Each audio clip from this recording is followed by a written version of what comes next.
B cruise Tamil நேயர்கள் அனைவருக்கும் வணக்கம். மீண்டும் ஒரு நிகழ்ச்சியில் உங்களை சந்திப்பதில் மிக்க மகிழ்ச்சி. பொதுவா தமிழ்நாடு அப்படின்னாலே பக்தியில் சிறந்தது தமிழ்நாடு அப்படின்னு சொல்லுவாங்க. நல்ல சான்றோர்கள், ஆன்றோர்கள், சுவாமிஜி விவேகானந்தர் போன்ற பெரிய ஞானிகளுக்கெல்லாம் சேவை செய்யக்கூடிய தேசமா நம்ம தமிழகம் இருந்து வந்தது. இப்பயும் அப்படிதான் இருக்கு. ஆனா இப்ப தற்செயலா கொஞ்சம் 2-3 நாளைக்கு முன்னாடி இந்த கள்ளச்சாராயத்தினால சில பேர் காலமாயிட்டாங்க. இது எல்லாருக்குடைய மனதிலே மிகப்பெரிய பாதிப்பை ஏற்பட்டிருக்கு. முதல்ல அந்த மாதிரி பாதிப்பினால நிறைய பேரு உயிர் இழந்திருக்கிறாங்க. அவங்களுடைய குடும்பங்களுக்கு நம்ம பி குரூஸ் நேயர்கள் சார்பாக ஆறுதலை தெரிவிச்சுக்கிறோம். இது ஏன் இந்த மாதிரியான விஷயங்கள் நடக்குது? தமிழ்நாடு மற்ற மாநிலங்களுக்கு ஒரு முன்னோடியா இருக்கக்கூடிய மாநிலம். கல்வியில, மருத்துவத்துல, தொழில்நுட்பத்துல இந்த மாதிரி விஷயங்கள் எல்லாம் முன்னோடியா இருக்கக்கூடிய மாநிலத்துல இந்த மாதிரியான விஷயங்கள் வர்றது நம்ம மாநிலத்துக்கு ஒரு நல்ல சைன் கிடையாது. ஏன் இந்த மாதிரி விஷயங்கள் நடக்குது? இன்னும் எப்படி சிறப்பான முறையில இதுல மாற்றம் கொண்டு வரலாம்? அரசாங்கம் எந்த மாதிரியான நடவடிக்கைகள் எடுத்தா சிறப்பா இருக்கும்? இத பத்தி நம்மளுடைய பேசுவதற்காக, தன்னுடைய கருத்துக்களை பதிவு செய்வதற்காக நம் அரங்கத்திற்கு வந்திருக்கிறார் பாரதிய ஜனதா கட்சியின் ஆன்மீக பிரிவினுடைய மாநில தலைவர் திரு நாச்சியப்பன் அவர்கள். பி குரூஸ் நேயர்கள் சார்பாகவும் வீவர் சார்பாகவும் அவர்களை வருக வருக என வரவேற்கிறோம். வணக்கம் சார். வணக்கம். சொல்லுங்க. ரொம்ப சந்தோஷம் உங்களை சந்திக்கிறது. ஆனா இந்த மாதிரி ஒரு சூழ்நிலையில சந்திக்கிறது ஒரு மனசு கஷ்டமா தான் இருக்கு. சார், இன்னைக்கு நடந்த சம்பவத்தை பத்தி நீங்க சொல்லுங்க சார். இந்த கள்ளச்சாராயம் இவங்க மேனிஃபெஸ்டோல திமுகவோட நிர்வாக சீர்கேட்டுக்கு இது ஒரு இவங்களுக்கு ஒண்ணுமே பண்ண தெரியல. இவங்களோட ஆட்சியோட 3 ஆண்டு சாதனைன்னு இவங்க சொல்றாங்க. நான் சொல்லுவேன், அந்த 3 ஆண்டு ஆட்சியோட சாட்சியே இந்த கள்ளச்சாராய சாதனை தான் சொல்றேன். இவங்க மேனிஃபெஸ்டோல சொன்ன மாதிரி படிப்படியா டாஸ்மாக் கடைகளை குறைக்கிறேன்னு சொன்னாங்க. கள்ளச்சாராயத்தை இரும்பு கரம் கொண்டு அடக்கும்னு சொன்னாங்க. எனக்கு தெரியல, இரும்பு கரம்லாம் துரு பிடிச்சிட்டா என்னன்னு தெரியல. இவங்க சொன்ன 2மே செய்யல. இவங்க ஆட்சியில இல்லாதப்போ இவங்க பண்ண அட்டகாசம் இதை மூடுவோம், அதை மூடுவோம், ரோட்ல நின்று போராட்டம் மாத்தி மாத்தி பண்ணாங்களே ஒழிய, இன்னைக்கு எல்லா இடத்துலயும் பாத்தீங்கன்னா இவங்களுடைய ஆட்கள் தான் இந்த இதுல இன்வால்வ் ஆயிருக்காங்க. இதுக்கான எந்த ஒரு சரியான நடவடிக்கையும் இல்லை. போலீஸ் சரியா இதுக்கான ஆக்ஷன் எடுக்கல. அவங்க தான் இதை கரெக்ட் பண்ணியிருந்திருக்கணும், பண்ணல. ஈவன் இந்த கள்ளக்குறிச்சி இன்சிடென்ட்ல எடுத்தா அந்த கலெக்டரே, அந்த மாவட்ட ஆட்சியரே முன்னுக்கு பின் முரணான தகவல்கள் தப்பு தப்பா சொல்லி, அந்த ஊர்ல இருக்க பெண்கள் எல்லாமே சொல்றாங்க என்னன்னா, இதை ஒழுங்கா அவங்க சொல்லியிருந்தாங்கன்னா நாங்க இன்னும் பல பேரை சேவ் பண்ணியிருந்திருக்கலாம். இது ஒண்ணும் இல்லைன்னு சொன்னதுனாலதான் இவ்வளவு உயிர் போறது காரணம். ஸோ இதுதான் இவங்களோட நிர்வாகம் இன்னைக்கு. இவங்க மக்கள் மேல துளி கூட ஒரு அக்கறை கிடையாது. பணம் பணம் பணம். இவங்க பணம் சம்பாதிக்கணும். ஒண்ணு டாஸ்மாக்ல, இவங்களோட ஃபேக்டரிஸ்ல திமுக ஆட்கள் நடத்துற சாராய ஆலைகள்ல இருந்து வருமானத்தை பெருக்கணும். 2வது கள்ள சாராயத்தை வித்து கள்ள சந்தையில அதுல பணம் பண்ணணும். ஸோ அந்தந்த லெவல்ல அமைச்சர்கள் அப்படி பண்ணுவாங்க, கீழே இருக்க ஃபங்க்ஷனரிஸ் இப்படி பண்ணுவாங்க. திராவிட முன்னேற்ற கழகத்துல இவங்களோட நிர்வாக சீர்கேடாகட்டும், இவங்களோட கட்சியோட தலையீடா இருக்கட்டும், கல்லா கட்டுறதுல தான் குறியா இருக்காங்களே ஒழிய மக்களுக்கான எந்த ஒரு இதை பத்தியும் பார்க்கல. இல்லைன்னா இவ்வளவு பெரிய அசம்பாவிதம் நடந்துக்கிறதுக்கு வாய்ப்பே இல்லை. இது ஏன்னா இவங்களோட முன்னால நடந்த ஆட்சியிலையும் நடந்தது. இப்ப போன வருஷம் 26 பேர் உயிர் போனதுக்கு அப்புறமும் அவங்களுக்கு அதுக்கான எந்த ஒரு நடவடிக்கையும் எடுக்கல, அதை கண்ட்ரோல் பண்ணல. இன்னைக்கு பாருங்க, ஒரு கள்ள சாராயம் குடிச்சு இவ்வளவு பேர் இறந்தாங்க, ஒரு 55 பேர் போயிட்டாங்க அப்படின்னதுக்கு அப்புறம் இன்னைக்கு 5000 லிட்டரை பிடிச்சேன், 10,000 லிட்டரை பிடிச்சேன். அப்புறம் இவ்வளவு நாள் என்ன பண்ணீங்க? இவ்வளவு நாள் அதே பிடிச்சிருக்கணும்ல கள்ள சாராயத்தை. இப்ப யாரும் இப்படி செத்தா மட்டும்தான் நீங்க பிடிப்பீங்களா கள்ள சாராயத்தை? இன்னைக்கு எப்படி திடீர்னு பிடிக்கிறீங்க? இவ்வளவு இத்தனை நாள் எவ்வளவு பிடிச்சீங்க? ஸோ அதனால இவங்களுக்கு எந்த ஒரு அக்கறையும் கிடையாது மக்கள் மேல. பணம் ஒண்ணுதான் குறிக்கோள்.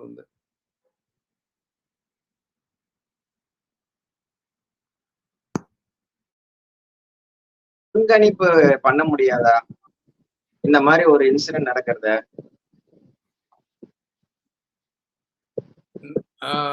நீங்க கம்மகைன் உங்க கொஸ்டினை திருப்பி.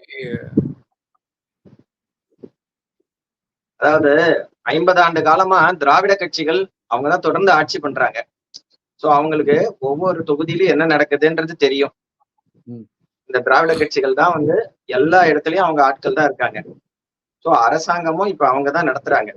சோ இவ்வளவு பேர் இறந்ததுக்கு அப்புறம் தான் அந்த விஷயம் தெரிஞ்சிருக்குமா? இதுக்கு முன்னாடி தெரிஞ்சுக்கிறதுக்கோ அதாவது வாய்ப்பு இங்க இருக்க எல்லாருக்குமே வந்து எல்லாம் என்ன நடக்குதுன்னு தெரியும். ஆனா இவங்க அது எதுவுமே தெரியாத மாதிரி தான் நடந்துக்கிறாங்க. அப்போ வந்து இதுக்கான முழு பொறுப்பையும் அவங்க தானே எடுத்துக்கணும். அதுக்கு தான் நம்ம சொல்றோம் வந்து இந்த துறையோட அமைச்சர் முத்துசாமி அவர்கள் பதவி விலகணும்னு சொல்றோம். இந்த தொகுதிக்கு கள்ளக்குறிச்சிக்கு பொறுப்பு அமைச்சர்னு இருக்க ஏவாவேலு அவர்கள் அவங்க எல்லாருக்கும் தெரியாமல அது நடந்திருக்காது. இது எல்லாருக்கும் எல்லாம் தெரியும். இதே முன்னால நடக்கையில வந்து விழுப்புரத்துல நடக்கையில நம்ம வந்து அதுல தொடர்புடையவர் வந்து அமைச்சர் மஸ்தான் அவர்களோட சம்பந்தப்பட்டவர்னு வந்தது எல்லாத்துலயுமே. யார் மேல நடவடிக்கை எடுத்தாங்க? ஒண்ணுமே எடுக்கலையே. சோ அதனால இவங்களுக்கு தெரியாம எதுவுமே நடக்கல. இது வந்து அவங்க முதல்வருக்கு இதுல கண்ட்ரோல் இருக்கா இல்லையான்னு தெரியல. ஏன்னா இந்த காவல்துறையா இருக்கட்டும், இந்த உள் விவகாரங்களா இருக்கட்டும், இது எல்லாமே வந்து கண்ட்ரோல் பண்றது ஹோம் மினிஸ்ட்ரி வந்து வச்சிருக்கிறது வந்து முதல்வர் தானே இருக்காங்க. சோ நாங்க கேட்கறது வந்து உங்களுக்கு நிர்வாகம் பண்ண தெரியல. நீங்க இதை சரியா கவனிக்கல. இவ்வளவு பெரிய துயர சம்பவம் நடந்ததுக்கு அப்புறம் இன்னைக்கு நான் அதை பண்ணேன் இதை பண்ணேன்னு சொல்றீங்க.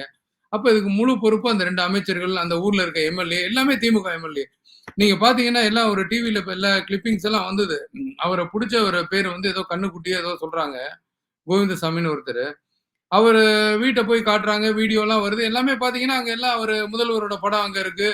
செவுத்துல இதை ஒட்டியிருக்காங்க, அதை ஒட்டியிருக்காங்க. எல்லாரும் அந்த ஊர்ல இருக்கவங்க சொல்றாங்க. அவங்க திமுக ஆட்கள்னு சொல்றாங்க. அப்போ இதுக்கு முழு பொறுப்பு அவங்க தானே. திராவிட முன்னேற்ற கழகம் தானே இது. இவங்க அரசும் சரி, இவங்க கட்சியும் சரி, இவங்க தானே பொறுப்பு எடுக்கணும் அதுக்கு. நீங்க சொல்றது உண்மைதான். அவங்கதான் பொறுப்பெடுத்துக்கணும். இப்ப இந்த இன்சிடென்ட் நடந்த உடனே முதலமைச்சர் கொஞ்சம் சில பேரை வந்து நடவடிக்கை எடுத்திருக்காரு. ஒரு சில பேரை சஸ்பெண்ட் பண்ணியிருக்காரு. இந்த மாதிரி சூழ்நிலையில அரசாங்கம் ஏதோ ரியாக்ட் பண்ணுது. அப்படி இருக்கும்போது நீங்க போராட்டம் அறிவிச்சதா சொல்லியிருக்கீங்க. அது அது எதற்காக? அது எதை பத்தி உள்ளது? நான் கேட்கிறேங்க. முதல்வர் வந்து இவ்வளவு ஒரு பெரிய ட்ராஜடி நடந்திருக்கு. இவ்வளவு ஒரு பெரிய அசம்பாவிதம் நடந்திருக்கு கள்ளக்குறிச்சியில. கள்ளக்குறிச்சி எங்கங்க இருக்கு? இங்க இருந்து 2 மணி நேரம் தானேங்க. நீங்க 2 மணி நேரத்துல போய் பார்த்திருக்க வேண்டியது தானேங்க அங்க. மக்கள் ஏங்க முதல்வர் போய் சந்திக்கலாங்க? உங்களுக்கு என்ன பயமா? உங்களோட காவல்துறை தான் உங்களோடது. நீங்க எல்லாத்தையும் கண்ட்ரோல்ல தானே வச்சிருக்கீங்க. போய் பார்த்து ஆறுதல் சொல்லியிருக்கணுமா இல்லையா? என்னங்க முதல்வர் ஐபிஎல் பார்க்க போறாரு. அப்புறம் ஊர் ஊரா சுத்த போறாங்க. எல்லாம் பண்றாங்க. எங்கெங்க நடக்குதோ சினிமா ஃபங்ஷனு அது இதுன்னு எல்லாம் தெரியுது. இவ்வளவு பெரிய ஒரு இது நடந்திருக்கு கள்ளக்குறிச்சியில. நீங்க ஏன் போய் மக்களை போய் சந்திக்கல? அங்க ஏன் நீங்க போய் ஆறுதல் சொல்லல? நேத்து அந்த விஷுவல்லாம் பார்த்தீங்கன்னா, அவ்வளவு மனசுக்கு கஷ்டமா இருக்கு. அப்படியே கும்பல் கும்பலா வச்சு 20 பேர், 30 பேரா வச்சு அங்க தகனம் பண்றாங்க. அது என்ன அப்படியே பதறுதுங்க. அத பார்க்கறதுக்கே அந்த விஷுவல்ஸ் எல்லாம். அ அ அது ஒரு பெரிய அதிர்வலைய ஏற்படுத்தியிருக்கு. All over India, all over the world. அப்ப நீங்க இங்க பக்கத்துல தானே இருக்கீங்க. நீங்க போய் பார்க்க வேண்டியது தானே. நீங்க தூரமா இருந்தாலும் ஒரு முதல்வருக்குன்னு அது ஒரு பொறுப்பு இல்லையா? அத ஏன் போய் பார்க்கலன்னு தான் நம்ம கேட்கிறோம் அத. இதுக்காக தான் அதாவதுங்க இவங்க என்ன செஞ்சாங்க? நீங்க சொன்ன உங்களோட மேனிஃபெஸ்டோல சொன்னதையும் நீங்க செய்யல. மக்கள் நலத்திட்டங்கள் எதுவும் பண்ணணும், அதுவும் பண்ணல. நீங்க பார்த்தீங்கன்னா, இன்னைக்கு எங்க எல்லா இடத்துலயும் உங்களுக்கு கஞ்சா கிடைக்குது. எல்லா இடத்துலயும் ட்ரக்ஸ் கிடைக்குது. எல்லா இடத்துலயும் வந்து அதாவது பள்ளி, கல்லூரிகளுக்கு பக்கத்துல, வழிபாட்டு தலங்களுக்கு பக்கத்துல டாஸ்மாக் கடை இருக்கக்கூடாதுன்னு இருக்கு. டெய்லி நம்மளுக்கு போராட்டம் பண்ண வேண்டியதா இருக்கு. கோயிலுக்கு பக்கத்துல இருக்குன்னு சொல்லி. நீங்க அதெல்லாம் ஒண்ணும் இல்ல. நீங்க அத பத்திலாம் எந்த கவலையும் கிடையாது. நீங்க உங்களோட சட்டதிட்டங்கள் எதுவா வேணா இருக்கலாம். எங்கள பொறுத்தவரையும் பணம் நாங்க அதுக்கு என்ன வேணா செய்வோம் அவ்வளவுதான். இதுதான் அவங்களோட ஒரே நிலைப்பாடு. அப்ப நீங்க என்னதான் பண்ணுவீங்க நீங்க? நீங்க போராட்டம் தான் பண்ணணும். அதாவது இன்னைக்கு வந்து ஒரு வலுவான எதிர்க்கட்சியா வந்து இந்த திராவிட முன்னேற்ற கழகத்துக்கு எதிர்த்து எல்லா விஷயத்திலயும் போராடுறது பாரதிய ஜனதா கட்சி தான். மாநில தலைவர் அண்ணாமலை அவர்கள் அத்தனை பிரச்சனையும் கையில எடுக்குறாங்க. எடுத்து எல்லாத்துக்கும் இப்ப நாளைக்கு எங்களுக்கு ஒரு போராட்டம் வச்சிருக்கோம். இது வந்து என்னன்னா, அ இன்னைக்கு எங்களுடைய எம்எல்ஏக்கள் 4 பேரும் போய் நம்ம சட்டமன்றத்துல இத பத்தி பேசுனாங்க. வெளிநடப்பு செஞ்சாங்க. எல்லாம் நடந்தது. இப்ப நாளைக்கு நாங்க அடுத்தடுத்து ஒரு மக்கள் பிரச்சனைய எடுத்துட்டு போறதுக்கு ஒரு ஆள் வேணும்ல. இல்லன்னா இவங்க அத பத்தி எதுவுமே கண்டுக்கிறதும் கிடையாது. எதுவும் ஒண்ணும் பண்ணவும் மாட்டாங்க. அப்படி ஒரு இவங்க தெளிவா மக்கள் நலன்ல அக்கறை உள்ளவங்களா இருந்தா, முன்னாள் நடந்த ட்ராஜடிக்கு அப்புறம் இப்ப கரெக்ட்டா பண்ணியிருக்கணுமா இல்லையா? நான் கேட்கிறேங்க, எந்த ஹாஸ்பிட்டல்லங்க வசதி இருக்கு? இப்ப கள்ளக்குறிச்சியில இவ்வளவு நடக்குது. அதுக்கான எந்த ஒரு வசதிகளும் அங்க இருக்க மருத்துவமனையில இல்ல. அப்ப அந்த ஹெல்த் மினிஸ்டர் என்னங்க பண்றாரு இங்க உட்காந்துட்டு? சும்மா போய் நான் பார்த்தேன், அவங்க எல்லாம் நல்லா பண்ணுங்கன்னு வாயில சொல்றதுக்கு எதுக்குங்க ஒரு ஹெல்த் மினிஸ்டர்? அவங்களுக்கு என்ன மருந்து வேணும் என்னங்கிறத நீங்க போய் கரெக்டான டயத்துல அத குடுக்கணுமா இல்லையா? நீங்க அதுக்கான புரிதல் அங்க இருக்க அந்த அந்த என்டையர் மிஷினரியே ஆப்பரேட் ஆகலன்னு நாங்க சொல்றோம். புரியுது சார். மக்கள் கவனத்துக்கு கொண்டு போணும் அப்படின்றதுக்காக இந்த போராட்டம் நடத்துறீங்க. சோ நம்ம அது கூட எடுத்துக்கலாம். ஓகே. பாரதிய ஜனதா வந்து மக்கள் பிரதிநிதியா இத கொண்டு போய் மக்கள்கிட்ட ஒரு விழிப்புணர்வு நடத்தணும்னு நினைக்கிறீங்க. திமுக அரசாங்கமும் பாதிக்கப்பட்டவங்க குடும்பத்துக்கு ஏதோ உதவி செய்யணும்னு ஒரு நிதியும் கொடுத்திருக்கிறாங்க.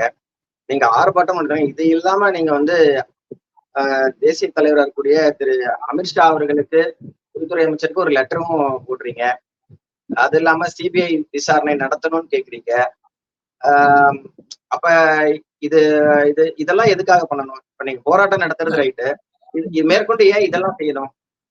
இந்த காவல்துறை வந்து முதல்வர் அவர்களோட கட்டுப்பாட்டுல இருக்குங்க. அவங்க மேல எங்களுக்கு நம்பிக்கை இல்லைங்க. இந்த காவல்துறை கரெக்டா இருந்திருந்தா இந்த மாதிரி ஒரு கள்ளசாராயம் அந்த இடத்துல வித்திருப்பாங்களா சொல்லுங்க? அதை விற்கிறத அவங்க தான் எனக்கு ஏங்க அந்த ஊர் மக்களே சொல்றாங்க கள்ளசாராயம் இங்க விற்கிறாங்கன்னு சொல்லி நாங்க போலீஸுக்கு ஃபோன் பண்ணி சொன்னா போலீஸ்ல கள்ளசாராயம் விற்கிறவங்கள வந்து பிடிக்கல. அவங்க எங்க நம்பரை கொடுத்துட்றாங்க. இவங்க தான் கம்ப்ளைண்ட் பண்ணாங்கன்னு. அவன் வந்து எங்களை மிரட்டுறான் அப்படிங்கிறதானே அவங்க சொல்றாங்க. ஸோ அப்ப அங்க எங்க ஒர்க் பண்ணுது அந்த அந்த என்டையர் கவர்மெண்ட் மிஷினரி கண்ட்ரோல் பண்ணவே இல்லைல்ல. அதுக்கு அடுத்தது பாத்தீங்கன்னா இந்த துறையை வச்சிருக்க முதல்வர் தான் இதை பண்ண போறாரு. அவங்கள நம்பி அவங்களுக்கு அவங்க மேல எங்களுக்கு நம்பிக்கை இல்லைங்க. அதனாலதான் நாங்க கேட்கிறோம். எங்களுக்கு வந்து சிபிஐ விசாரணை நடத்தணும்னு சொல்லி நாங்க கொடுத்துருக்கோம். ஏன்னா இதே தான் முன்னாலேயும் பண்ணாங்க. நாங்க இதை சிபிசிஐடிக்கு மாத்திட்டோம் இந்த வழக்கு. இப்படி பல கமிஷன்கள் இவங்க போடுவாங்க. இவங்க போடாத கமிஷனே கிடையாது. தூத்துக்குடியில பாத்தீங்கன்னா அருணா ஜெகதீசன் வச்சு ஒரு சிங்கிள் கமிஷன் ஒண்ணு போட்டாங்க. அப்புறம் எதுக்கு எடுத்தாலும் ஒரு கமிஷன் போடுவாங்க. ஒரு தனிநபர் கமிஷன். அது என்ன நடந்தது சொல்லுங்க நீங்க. ஏதாவது ஒண்ணு அதுல ஒரு பிரயோஜனமா ஒண்ணு நடந்ததா? கிடையாது. சும்மா கண்துடைப்பு. இன்னைக்கு வந்து நாங்க ஒரு மீட்டிங் போட்டோம். அமைச்சர்களை கூட்டம் பேசணும். ஏங்க அமைச்சரை கூப்பிட்டு பேசுறீங்க? நீங்க விக்கிரவாண்டி தேர்தலுக்கு ஒரு பூத் வைஸ் நீங்க அமைச்சரை இன்சார்ஜ் போடுறீங்க. வார்டுக்கு வார்டு 2 அமைச்சர் போடுறீங்க. ஏன் இங்க வந்து 10 பேஷண்ட்டுக்கு ஒரு அமைச்சரை போட்டு அங்க எல்லாரும் இறக்கி விடுறது தானே? நீங்க உங்களுக்கு மக்கள் மேல நம்பிக்கை கிடையாதுங்க. உங்களுக்கு ஓட்டு வாங்கணும், காசு சம்பாதிக்கணும் அவ்வளவுதான். ஓட்டு வாங்குற இடத்துல அத்தனை அமைச்சரையும் அனுப்புறீங்க. ஒருத்தன் அங்க உடம்பு சரியில்லாம படுத்திருக்கான். இவ்வளவு பெரிய ஒரு பிரச்சனை நடக்குது. அங்க வந்து கள்ளசாராயம் குடிச்சிருக்கான். உங்களால எந்த ஒரு ஆட்சியும் ஒழுங்கா பண்ண தெரியல. அங்க எந்த ஒரு நடவடிக்கையும் எடுக்கல. கவர்மெண்ட் மிஷினரி சுத்தமா ஒர்க் பண்ணல. நீங்க அந்த இடத்துல அனுப்பிச்சிருக்கணுமா இல்லையா அத்தனை அமைச்சர்களையும்? ஏன் அனுப்பல நீங்க? அப்புறம் நீங்க என்ன ஆட்சி பண்றீங்க சொல்லுங்க? சார் இப்ப இவ்வளவு தூரம் நடந்திருக்கு. இப்ப அரசாங்கம் என்ன நடவடிக்கை எடுத்தா நல்லா இருக்கும்? உடனடியா எடுக்கணும்னா என்ன எடுக்கணும்னு நீங்க எதிர்பார்க்கறீங்க? அவங்க படிப்படியா குறைப்பேன்னு சொன்னாங்க. இந்த டாஸ்மாக் கடைகளை படிப்படியா குறைக்கணும். இன்னும் நல்ல ஸ்ட்ரிக்டான ரூல்ஸ் அண்ட் ரெகுலேஷன்ஸ் இருக்கணுங்க அந்த கள்ள சாராயத்துக்கு. சும்மா நான் பெயிலபிள் அரெஸ்ட்னு செக்ஷன்ல போடுவாங்க. அவன் 6 மாசம் இருப்பான், வந்துருவான். இவன் இல்லைன்னா இன்னொருத்தங்க ஆச்சுவான், இவன் இல்லைன்னா இன்னொருத்தங்க ஆச்சுவான். நீங்க வந்து அதோட சிஸ்டமே தப்பா இருக்கு. அங்கங்க எப்படிங்க இவ்வளவு அது திமுக ஆட்சிக்கு வந்தா மட்டும் எப்படிங்க இவ்வளவு கள்ள சாராயம் பண்றாங்க? அப்ப நீங்களே என்கரேஜ் பண்றீங்க அவ்வளவுதான். நீங்க உங்களோட தைரியம் இல்லைன்னா அவன் எவ்வளவு பண்ணுவானா சொல்லுங்க? நீங்க எவனையும் பிடிக்கிற ஏங்க போலீஸ் ஸ்டேஷன்ல கம்ப்ளைண்ட் கொடுக்க முடியாதுங்க. கொடுத்தா அந்த கம்ப்ளைண்ட் எடுக்கிறதுக்குனா லோக்கல் எம்எல்ஏ கூப்பிட்டு கேட்கறாங்க. இந்த கம்ப்ளைண்ட் எடுக்கலாமா வேணாமான்னு. அப்ப எல்லா விஷயத்தையும் நீங்க லோக்கல்ல இருக்க எம்எல்ஏ திமுக எம்எல்ஏ கண்ட்ரோல் பண்றாருன்னா அப்புறம் எப்படிங்க இருக்கும்? அதுல போலீஸ்க்கு என்னங்க பவர் இருக்கு? ஒண்ணுமே கிடையாதுங்க. சோ நீங்க சுதந்திரமா செயல்பட ஒண்ணும் போலீஸ. நீங்க டாஸ்மாக் கடைகள்ல சொன்ன மாதிரி படிப்படியா குறைக்கணும். கள்ள சாராயத்தை ஒழிக்கணும். இதுக்கு ஒரே ஆல்டர்னேட்டிவ் வந்து எங்க தலைவர் இன்னைக்கு சொன்ன மாதிரி நீங்க கள்ளுக்கடைகளை திறக்கலாம். அதுல வந்து 2, 3 அட்வான்டேஜ் இருக்கு. விவசாயிகளும் பயனடைவாங்க. மக்களும் அது வந்து அது ஒரு நேச்சுரல் ப்ராடக்ட். இப்ப இவங்க குடிக்கிறது எல்லாமே எல்லாம் கெமிக்கல் ப்ராடக்ட். ஐஎம்எஃப்லும் கெமிக்கல், இதுவும் கெமிக்கல். டோட்டலா இதை குடிச்சு அவங்க எல்லாம் உடம்புக்கு எடுத்துக்கிட்டு இப்படி ஆகுறதுக்கு பாத்தீங்கன்னா டாஸ்மாக்ல எக்குதப்பா ரேட்டை ஏத்தி விட்டுறது. ஏன்னா எல்லாம் இவங்களோட ஃபேக்டரி. இவங்க பணம் பண்றதுக்கு ஏத்தி விட்டாங்க. அப்ப மக்கள் என்ன பண்ணுவாங்க? இந்த மாதிரி கள்ள சாராயத்தை வாங்கி குடிக்கிறான். இந்த கள்ள சாராயத்தோட ரெவன்யூ வெளியாளுக்கு போயிடக்கூடாது இல்ல. அது எல்லாமே இவங்க ஆளுங்க தான். திமுக சம்பந்தப்பட்டவர்கள் தான் இந்த கள்ள சாராயம் அது இதுன்னு எல்லாமே. அப்ப நீங்க என்னதான் பண்ணுவீங்க? இதுக்கு ஒரே சொல்யூஷன் வந்து கடைகளோட எண்ணிக்கையை குறைக்கிறது, கள்ள சாராயத்தை கண்ட்ரோல் பண்றது, போலீஸ் மிஷினரியை கரெக்டா ஒர்க் பண்ண வைக்கிறது. அதுக்கப்புறம் கள்ளு கடைகளை திறங்க. நீங்க திறந்தீங்கன்னா மக்கள் கொஞ்சம் கொஞ்சமா அதுக்கு மூவ் ஆவாங்க. அப்புறம் அங்கேயும் வந்து பாத்தீங்கன்னா விவசாயிகள் பயனடைவாங்க. கல்லு விற்கிறதுனால மட்டும் கிடையாது. அந்த ஒரு ஒரு ஒரு டேர்ம் அந்த கல்லு இறக்குனாங்கன்னா அந்த மரத்துல அடுத்த டேர்ம்ல தேங்காய் ஜாஸ்தி காய்க்கும்னு சொல்றாங்க. சோ அப்படி இருக்கையில அப்ப அவங்களோட வருவாய் இன்க்ரீஸ் ஆகுதுல. நீங்க எல்லா நன்மைகளையும் பார்த்து இது பல நாளா தென்னை விவசாயிகள் போராடுறாங்க, கல் இறக்குறதுக்கு பர்மிஷன் கொடுங்கன்னு. நீங்க அந்த மாதிரி ஒரு ஆல்டர்னேட்ட பண்ணலாம்ல. அது இவங்க பண்ண மாட்டாங்க. அதுவும் விலை சார், மலிவா தானே இருக்கு. இதுல இன்னொரு விஷயம் என்னன்னா சார், ஜென்ரலா திமுகவினுடைய அமைச்சர் திருமதி கனிமொழி இருக்காங்க இல்லையா, அவங்க அமைச்சர் இல்ல, திமுக முக்கியமான பிரதிநிதி. அவங்க முதலே சொன்னாங்க, எம்பி அவங்க, இது மாதிரி வந்து நாங்க ஆட்சிக்கு வந்தா மதுவை ஒழிப்போம் அப்படின்றாங்க. இந்த மாதிரி நேரத்துல அவங்களுடைய இது ரொம்ப முக்கியமானது இல்லையா, அவங்க கட்சியில ஒரு முக்கியமான பிரதிநிதி அவங்க அவங்க ஏதாவது இதை பத்தி சொல்லியிருக்காங்களா? என்னத்த சொல்லுவாங்க? எப்படிங்க சொல்லுவாங்க? யாருமே வெளியிலே வரலையேங்க. எல்லாரும் உள்ள படுத்து தூங்குறாங்க அவ்வளவு பேரும். எப்படி வெளியில வருவாங்க? எத வச்சுட்டு மூஞ்சிய வெளியில காட்டுவாங்க சொல்லுங்க? ஏகப்பட்ட போராட்டம், அது இது மதுவை ஒழிப்போம் இவங்க தானங்க பேசுனாங்க. தமிழகம் விதவைகள் நிறைந்த மாநிலம் ஆயிடுச்சுன்னு சொல்லிட்டு. இப்ப இவ்வளவு பேர் 60 பேர் 70 பேர் இப்ப இறந்தா விதவைகள் ஜாஸ்தி ஆனாங்களா? ஆகலையா? இப்ப இது அவங்க கண்ணுக்கு தெரியாது இப்ப. ஏன்னா அன்னைக்கு வேற ஒருத்தர் ஆட்சி நடக்கையில இவங்க பேசுவாங்க. இன்னைக்கு இவங்க ஆட்சி நடக்குதுல்ல, எப்படி வந்து வெளியில பேசுவாங்க? போய் பார்க்க வேண்டியதுதானங்க அங்க கதர்றவங்கள. இவங்க போய் ஆறுதல் சொல்ல வேண்டியதுதானே? யாருமே போலையா? யார் போனாங்க? எந்த அமைச்சர்கள் போனாங்க? இங்க உட்கார்ந்து மீட்டிங்க போட்டு பேசுறதுக்கு என்னங்க இருக்கு? ஏங்க ஹாஸ்பிட்டல்ல என்னங்க இருக்கணும்? ஆக்சுவலா ஒரு கள்ள சாராயம் குடிச்சிட்டு ஹாஸ்பிட்டல்ல அட்மிட் ஆனா அவங்களுக்கு வந்து ஃபார்மிசோல்னு சொல்லிட்டு ஒரு மெடிசன் கொடுக்கணும். அது எங்கேயுமே அவைலபிளா இல்ல. ரைட்டு. அத உடனே நீங்க வர வைக்கணுமா இல்லையா? அதுவும் பண்ணல. அவங்களுக்கு வந்து டயாலிசிஸ் பண்ணணும் ரெகுலரா. எத்தன இடத்துல டயாலிசிஸ் ஃபெசிலிட்டி இருக்கு? இதுதான் ட்ரீட்மெண்ட்டானே யாருக்குமே தெரியலையே. வர்றவங்கலாம் அப்படி இப்படி படுக்க போடுறாங்க. என்ன பண்றாங்கன்னு தெரியல. அதுக்கு கலெக்டர் ஒரு தப்பு தப்பா ஒரு தகவல். சோ இவங்க எல்லாருமே வந்து மூடி மறைக்கிறதுல தான் இருக்காங்களே ஒழிய, ஏன் ஒருத்தர் 2 பேர் செத்துருந்தா இத கண்டிப்பா மூடி மறைச்சிருப்பாங்க. இவ்வளவு பேர் ஆயிடுச்சு. இப்ப ஒண்ணுமே செய்ய முடியாது. இப்ப அத்தன பேரும் நீங்க யாராவது ஒருத்தர பாருங்களேன். இவங்க என்ன சொல்றாங்க, நாங்க வந்து ரூ. 10,00,000 அரசாங்கம் குடுக்குது. அது நாங்க கட்சியில இருந்து இன்னொரு ரூ. 10,00,000 குடுக்குறோம். எல்லாம் கரெக்ட்.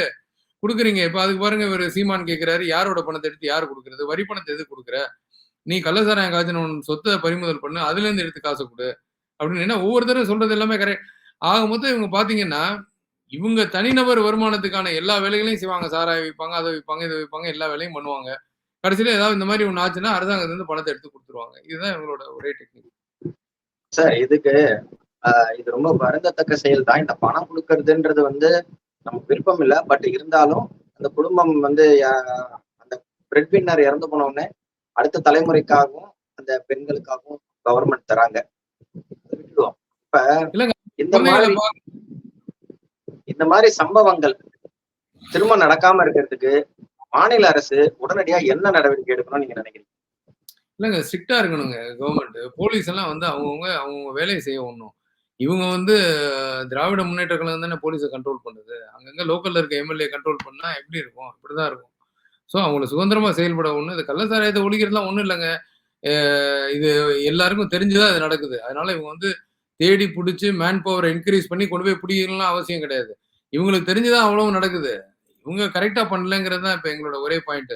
அதுக்கு தான் நாங்க போராட்டம் பண்றோம். இவங்க தெரியாம நடந்தது அப்படிங்கிறதுலாம் கிடையாது. இவங்களுக்கு தெரிஞ்சு தான் நடந்தது. இவங்க எல்லாம் பதவி விலகணும் அவ்வளவுதான். இதுதான் நம்மளோட கோரிக்கை நாளைக்கு. இததான் வச்சு தான் நாளைக்கு போராட்டம் பண்றோம். நாளைக்கு போராட்டத்தை பத்தி கொஞ்சம் பிரீஃபா சொல்லுங்க. எங்க நடக்குது? யாரு அதாவது தலைமையில் நடக்குது? அதாவது பிஜேபியை பொறுத்தவரையும் எங்க மாநில தலைவர் கோயம்புத்தூர்ல கலந்துக்கிறாங்க. அத்தனை மாவட்டத்திலயும் எல்லா இடத்துலயும் நடக்குது. மண்டல் வைஸ் போராட்டம் பண்றோம். நான் ஒவ்வொரு இடத்துலயும் வந்து எங்களோட தலைவர்கள் 3 பேர் அங்க அட்டெண்ட் பண்ண போறாங்க. ஸோ இது வந்து இன்னைக்கு அதுக்கான ஏற்பாடுகள்லாம் நடந்துச்சு. எல்லா இடத்துலயும் பெர்மிஷன் அது இது முக்கியமான இடத்துல தான் போராட்டம் பண்ண போறோம். இது ஒரு கவன ஈர்ப்பு போராட்டம். அதே மாரி சில கோரிக்கைகள வலியுறுத்தி இந்த போராட்டம் நாங்க பண்றோம். இது வந்து கண்டிப்பா வந்து இதுக்கு ஏன்னா இத நாங்க சும்மா விட போறதில்ல. இத தொடர்ந்து இதுக்கு அடுத்தடுத்து இது ஃபர்ஸ்ட்டு இந்த போராட்டம் நாளைக்கு. இதுக்கு அடுத்தது என்னன்னு இப்ப நாங்க இதே மாரி கோரிக்கை வச்சிருக்கோம். மத்திய உள்துறை அமைச்சகத்துக்கிட்ட சிபிஐ என்கொயரி வைக்கணும்னு. ஏன்னா இத நீங்க ஒவ்வொரு தடவையும் நம்ம சொல்றோம், நாங்க இத பண்றோம், அத பண்றோம்ன்னு இவங்க சொல்றாங்க. இது எல்லாமே வந்து அ நாடகம் தான் இவங்களுக்கு.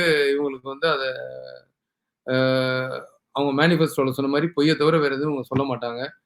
ஸோ அதுக்காக வந்து நாளைக்கு இந்த கவன ஈர்ப்பு போராட்டம். இதுக்கு அடுத்தது எங்க தலைவர் என்ன அடுத்த கட்ட நடவடிக்கை சொல்றாங்களோ, அடுத்தடுத்து ஆனா சும்மா முதலமைச்சர் கூட பதவி விலகணும் அப்படின்ற அளவுக்கு நீங்க சொல்றீங்களே இந்த இன்சிடென்ட்டுங்க. அது கொஞ்சம் கூடுதலா இல்லையா? கண்டிப்பாங்க. ஏன்னா அவங்கவங்க செய்ய வேண்டிய வேலைய ஒழுங்கா செய்யணும்ல.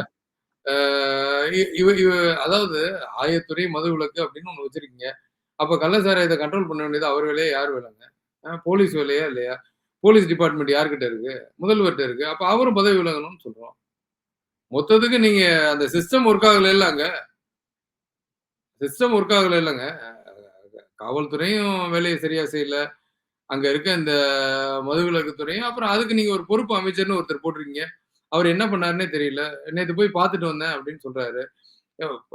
நீங்க அதாவது உங்கள்ட்ட ஆட்சி இருக்கு, அதிகாரம் இருக்கு. நீங்க நடவடிக்கை எடுக்க வேண்டிய இடத்துல நீங்க இருக்கீங்க.